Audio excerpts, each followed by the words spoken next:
Hi, my name is Sterling Hart, and this is Dreamlight, where we work with dream interpretation and applying the insights in waking life.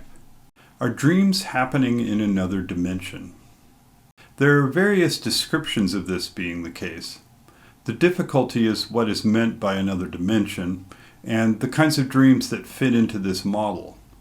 Ordinary dreams are really based on the waking consciousness being focused on the physical world. This also has a subconscious element that draws upon memory and patterns, and even some parts of the mind that are not very coherent or organized, things from childhood, old outdated parts of ourselves. These dreams, when focused upon, can be made to reveal our inner processes of our mind, self-knowledge.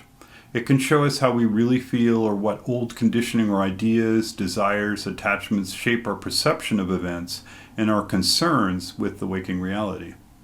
It is a window on the inner processes, such as how we are dealing with experiences we are having, what inner forces, inner personalities come into our relationships, etc.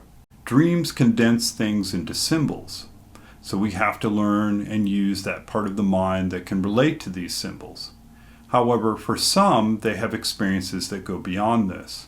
They have foreknowledge and hyper-vivid dreams, they learn things, have insight, share content with other people in their dreams, become lucid to varying degrees.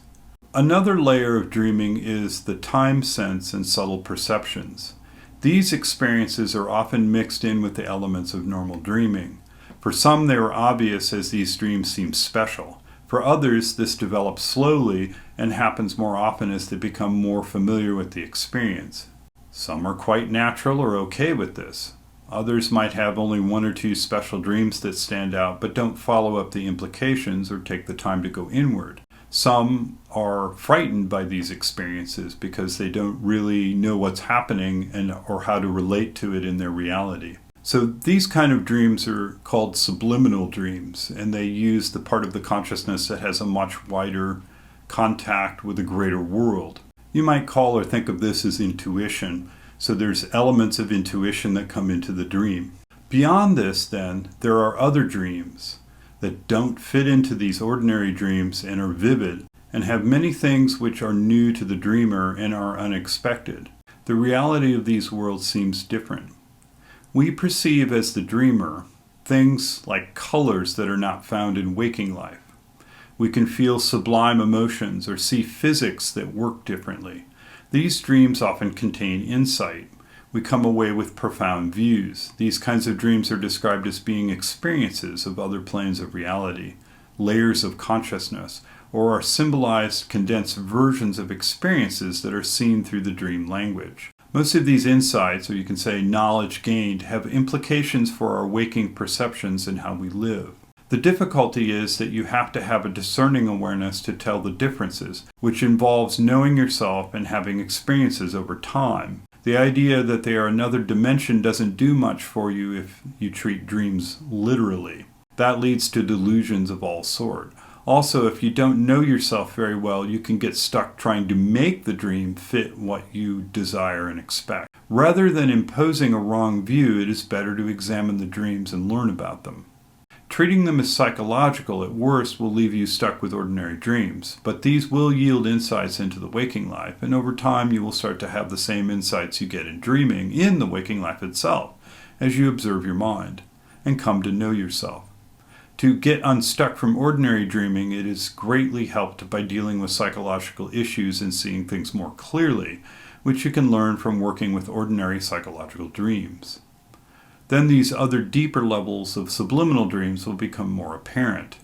Then you can learn to be more aware of these deeper resources of the subliminal consciousness without it just being in the guise of some sort of adventure or truth sayer, which it can be, but is not usually that out of the box. So, when we talk about another dimension, these are dreams where you might be visited by dead loved ones. There are also places where when you arrive at the area, you find that it's this fantastic, beautiful place, such as a beautiful scene in nature, but it seems even more beautiful than anything you've experienced in real life.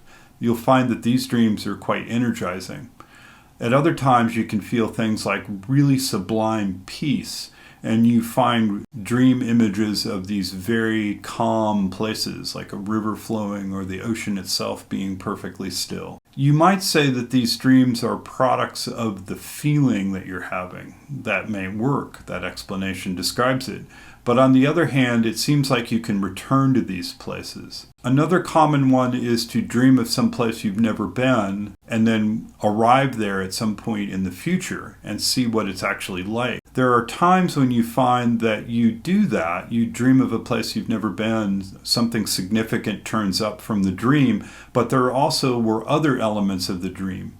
So I had a friend who did lucid dreaming, and he tried to find me. He'd never been in my house. He came to where I was living. He entered a room and described my roommate's room. One of the things about my roommate was that he had a fishing pole hanging from the ceiling. And this suspended fishing pole is not something that you would probably just come up with out of the blue. So he experienced that, having never been in the room. There were also things that he had seen that very much psychologically described my roommate. This leads you to believe that, okay, there's something there that he's experiencing. So it's like a plane of consciousness where the roommate is psychologically represented. We're not talking about dimensions in terms of, you use the transporter to beam yourself to the planet below. It's more like you're in another dimension, a dimension where some things are similar, but some things are different. So these are more brought in when people do things with lucid dreams. But in lucid dreams, some of these lucid dreams are clearly psychological in nature. The characters are cardboard. In other lucid dreams, you may find inhabitants of your dreams that are very articulate and seem to be real people. They don't respond the way you think they do. And when you try to change elements of the dream, they may resist that and change them in other ways. Another experience is when people go out of body, they have experiences of these other planes also. We come to the conclusion from actual experiences that we've had that there can be other dimensions. But most people don't really experience this very often. Most people have mostly psychological dreams. You want to be clear with yourself, learning about yourself, and work through the psychological elements. You learn how to tell the difference between something which is an ordinary psychological dream and something which is more of a subliminal experience.